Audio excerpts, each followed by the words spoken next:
یہاں بھی سورہ فلق کی طرح اعوذ باللہ کہنے کے بجائے اللہ تعالیٰ کو اس کی 3 صفات سے یاد کر کے اس کی پناہ مانگنے کی تلقین کی گئی ہے۔ ایک، اس کا رب الناس یعنی تمام انسانوں کا پروردگار و مربی اور مالک و آقا ہونا۔ دوسرے، اس کا ملک الناس یعنی تمام انسانوں کا بادشاہ اور حاکم و فرما روا ہونا۔ تیسرے، اس کا الہ الناس یعنی انسانوں کا حقیقی معبود ہونا۔ یہاں یہ بات واضح رہنی چاہیے کہ الہ کا لفظ قرآن مجید میں 2 معنوں میں استعمال ہوا ہے۔ ایک وہ شے یا شخص جس کو عبادت کا کوئی استحقاق نہ پہنچتا ہو مگر عملاً اس کی عبادت کی جا رہی ہو۔ دوسرا وہ جسے عبادت کا استحقاق پہنچتا ہو اور جو حقیقت میں معبود ہو، خواہ لوگ اس کی عبادت کر رہے ہوں یا نہ کر رہے ہوں۔ اللہ کے لیے جہاں یہ لفظ استعمال ہوا ہے اسی دوسرے معنی میں ہوا ہے۔ ان 3 صفات سے استعاذہ کا مطلب یہ ہوا کہ میں اس خدا کی پناہ مانگتا ہوں جو انسانوں کا رب، بادشاہ اور معبود ہونے کی حیثیت سے ان پر کامل اقتدار رکھتا ہے، جو اپنے بندوں کی حفاظت پر پوری طرح قادر ہے اور جو واقعی اس شر سے انسانوں کو بچا سکتا ہے جس سے خود بچنے اور دوسرے انسانوں کو بچانے کے لیے میں اس کی پناہ مانگ رہا ہوں۔ یہی نہیں بلکہ چونکہ وہی رب اور بادشاہ اور الہ ہے، اس لیے اس کے سوا اور کوئی ہے ہی نہیں جس سے میں پناہ مانگوں اور جو حقیقت میں پناہ دے بھی سکتا ہو۔ اصل میں وسواس الخناس کے الفاظ استعمال ہوئے ہیں۔ وسواس کے معنی ہے بار بار وسوسہ ڈالنے والا، اور وسوسے کے معنی ہے پے در پہ ایسے طریقے یا طریقوں سے کسی کے دل میں کوئی بری بات ڈالنا کہ جس کے دل میں وہ ڈالی جا رہی ہو اسے یہ محسوس نہ ہو سکے کہ وسوسہ انداز اس کے دل میں ایک بری بات ڈال رہا ہے۔ وسوسے کے لفظ میں خود تکرار کا مفہوم شامل ہے، جیسے زلزلے میں حرکت کی تکرار کا مفہوم شامل ہے، کیونکہ انسان صرف ایک دفعہ بہکانے سے نہیں بہکتا بلکہ اسے بہکانے کی پے در پہ کوشش کرنی ہوتی ہے۔ اس لیے ایسی کوشش کو وسوسہ اور کوشش کرنے والے کو وسواس کہا جاتا ہے۔ رہا لفظ خناس تو یہ خنوس ہے، جس کے معنی ظاہر ہونے کے بعد چھپنے یا آنے کے بعد پیچھے ہٹ جانے کے ہیں، اور خناس جو کہ مبالغے کا صیغہ ہے، اس لیے اس کے معنی یہ فعل بکثرت کرنے والے کے ہوئے۔ اب یہ ظاہر بات ہے کہ وسوسہ ڈالنے والے کو بار بار وسوسہ اندازی کے لیے آدمی کے پاس آنا پڑتا ہے، اور ساتھ ساتھ جب اسے خناس بھی کہا گیا تو دونوں الفاظ کے ملنے سے خود بہت یہ مفہوم پیدا ہو گیا کہ وسوسہ ڈال ڈال کر وہ پیچھے ہٹ جاتا ہے اور پھر پے در پہ وسوسہ اندازی کے لیے پلٹ کر آتا ہے۔ بالفاظ دیگر، ایک مرتبہ اس کی وسوسہ اندازی کی کوشش جب ناکام ہوتی ہے تو وہ چلا جاتا ہے، پھر وہی کوشش کرنے کے لیے دوبارہ سے بارہ اور بار بار آتا رہتا ہے۔ وسواس الخناس کا مطلب سمجھ لینے کے بعد اب اس بات پر غور کرنا چاہیے کہ اس کے شر سے پناہ مانگنے کا مطلب کیا ہے۔ اس کا ایک مطلب تو یہ ہے کہ پناہ مانگنے والا خود اس کے شر سے خدا کی پناہ مانگتا ہے، یعنی اس شر سے کہ وہ کہیں اس کے اپنے دل میں کوئی وسوسہ نہ ڈال دے۔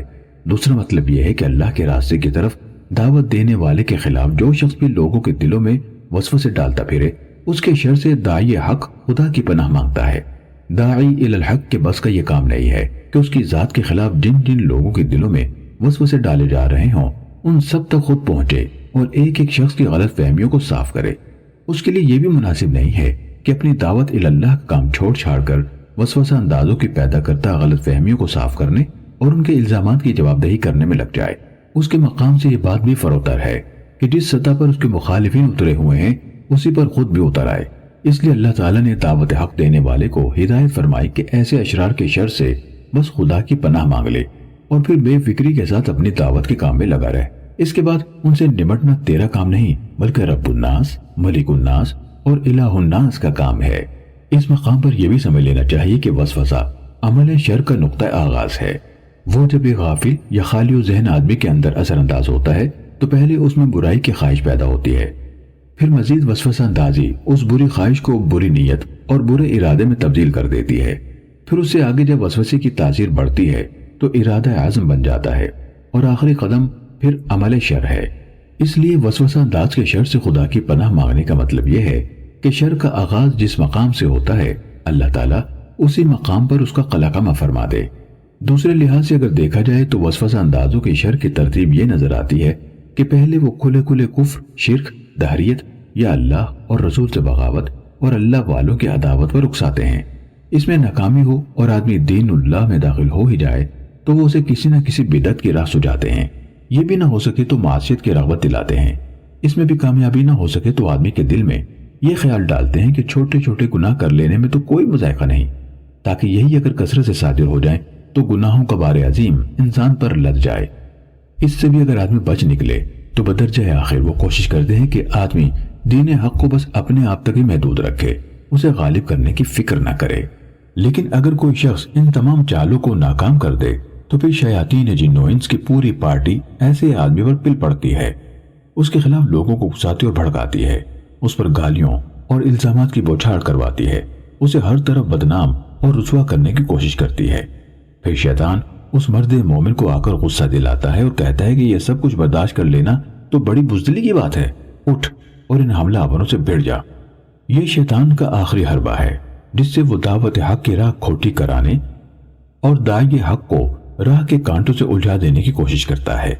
اس سے بھی اگر داعی حق بچ نکلے تو شیطان اس کے آگے بے بس ہو جاتا ہے۔ یہی وہ چیز ہے جس کے متعلق قرآن مجید میں ارشاد ہوا ہے وَإِمَّا يَنزَغَنَّكَ مِنَ الشَّيْطَانِ نَزْغٌ فَاسْتَعِذْ بِاللَّهِ، اور اگر شیطان کی طرف سے تمہیں کوئی اکساہٹ محسوس ہو تو اللہ کی پناہ مانگو۔ وَقُلْ رَبِّ أَعُوذُ بِكَ مِنْ هَمَزَاتِ الشَّيْطَانِ، کہو میرے پروردگار میں شیاطین کی اکساہٹوں سے تیری پناہ مانگتا ہوں۔ پھر فرمایا إِنَّ الَّذِينَ اتَّقَوْا إِذَا مَسَّهُمْ طَائِفٌ مِّنَ الشَّيْطَانِ تَذَكَّرُوا فَإِذَا هُمْ مُبْصِرُونَ، جو لوگ پرہیزگار ہیں ان کا حال تو یہ ہوتا ہے کہ کبھی شیطان کے اثر سے کوئی برا خیال انہیں چھو بھی جائے تو وہ فوراً چونک جاتے ہیں اور پھر انہیں صحیح راستہ صاف نظر آنے لگتا ہے۔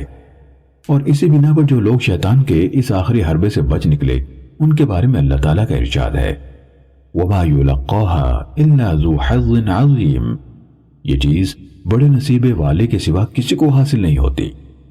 اس سلسلے میں ایک بات اور بھی نگاہ میں رہنی چاہیے، وہ یہ کہ انسان کے دل میں وسوسہ اندازی صرف باہر سے شیاطین جن و انسی نہیں کرتے بلکہ اندر سے خود انسان کا اپنا نفس بھی کرتا ہے۔ اس کے اپنے غلط نظریات اس کی عقل کو گمراہ کرتے ہیں، اس کے اپنی ناجائز اغراض و خواہشات اس کی قوت تمیز اور قوت ارادی اور قوت فیصلہ کو بدرہ کرتی ہیں، اور باہر کے شیاطین ہی نہیں انسان کے اندر اس کے اپنے نفس کا شیطان بھی اس کو بہکاتا ہے۔ یہی بات ہے جو قرآن میں ایک جگہ فرمائی گئی ہے وَنَعْلَمُ مَا تُوَسْوِسُ بِهِ نَفْسُ، اور ہم اس کے اپنے نفس سے ابھرنے والے وسوسوں کو جانتے ہیں۔ اسی بنا پر رسول اللہ صلی اللہ علیہ وسلم نے اپنے مشہور خطبہ مسنونہ میں فرمایا ہے نعوذ باللہ من شرور انفسنا، ہم اللہ کی پناہ مانگتے ہیں اپنے نفس کی شرارتوں سے۔ بعض اہل علم کے نزدیک ان الفاظ کا مطلب یہ ہے کہ وسوسہ ڈالنے والا دو قسم کے لوگوں کے دلوں میں وسوسہ ڈالتا ہے، ایک جن دوسرے انسان۔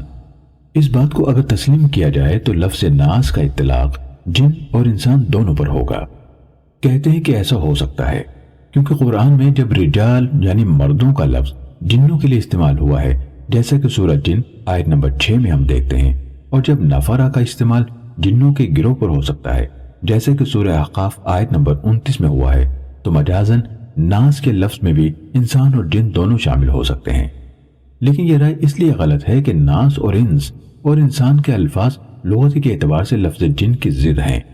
جن کے اصل معنی پوشیدہ مخلوق کے ہیں، اور جن کو جن اسی بنا پر کہا جاتا ہے کہ وہ انسانی آنکھ سے مخفی ہے۔ اس کے برعکس ناس اور انس کے الفاظ انسان کے لیے بولے ہی اسی بنا پر جاتے ہیں کہ وہ ظاہر اور مرئی اور محسوس ہے۔ سورہ قصص آیت نمبر 29 میں ہے آنس من جانب الطور نارا، یہاں آنس کے معنی رأی ہیں، یعنی حضرت موسیٰ علیہ السلام نے کوہ طور کے کنارے آگ دیکھی۔ سورہ نساء آیت نمبر 6 میں ہے فَإِنْ آنَسْتُم مِّنْهُمْ رُشْدًا، اگر تم محسوس کرو کہ یتیم بچے اب ہوش مند ہو گئے ہیں۔ یہاں آنستم کے معنی احسنتم یا ارعیتم ہے، پس ناس کا اطلاق لغت عربی کی روح سے جنوں پر نہیں ہو سکتا، اور آیت کے صحیح معنی یہ ہے کہ اس وسوسہ انداز کے شر سے جو انسانوں کے دلوں میں وسوسے ڈالتا ہے، خواہ وہ جنوں میں سے ہو یا خود انسانوں میں سے، یعنی دوسرے الفاظ میں وسوسہ اندازی کا کام شیاطین جن بھی کرتے ہیں اور شیاطین انس بھی، اور دونوں کے شر سے پناہ مانگنے کی اس سورہ میں تلقین کی گئی ہے۔ اس معنی کی تائید قرآن سے بھی ہوتی ہے اور حدیث سے بھی۔ قرآن مجید میں فرمایا گیا وَكَذَلِكَ جَعَلْنَا لِكُلِّ نَبِيٍّ عَدُوًّا شَيَاطِينَ الْإِنسِ وَالْجِنِّ يُوحِي بَعْضُهُمْ إِلَى بَعْضٍ زُخْرُفَ الْقَوْلِ غُرُورًا، اور اسی طرح ہم نے ہر نبی کے لیے شیطان جنوں اور شیطان انسانوں کو دشمن بنا دیا ہے جو ایک دوسرے پر خوشائند باتیں دھوکے اور فریب کے طور پر القاء کرتے ہیں۔ اور حدیث میں امام احمد، نسائی اور ابن حبان حضرت ابو ذر رضی اللہ عنہ کی روایت نقل کرتے ہیں کہ میں نبی صلی اللہ علیہ وسلم کی خدمت میں حاضر ہوا۔ آپ مسجد میں تشریف فرما تھے۔ فرمایا ابو ذر، تم نے نماز پڑھی؟ میں نے عرض کیا کہ نہیں۔ فرمایا اٹھو اور نماز پڑھو۔ چنانچہ میں نے نماز پڑھی اور پھر آ کر بیٹھ گیا۔ حضور صلی اللہ علیہ وسلم نے فرمایا، اے ابو ذر، شیاطین انس اور شیاطین جن کے شر سے اللہ کی پناہ مانگو۔ میں نے عرض کیا، یا رسول اللہ، کیا انسانوں میں بھی شیطان ہوتے ہیں؟ فرمایا، ہاں ہاں،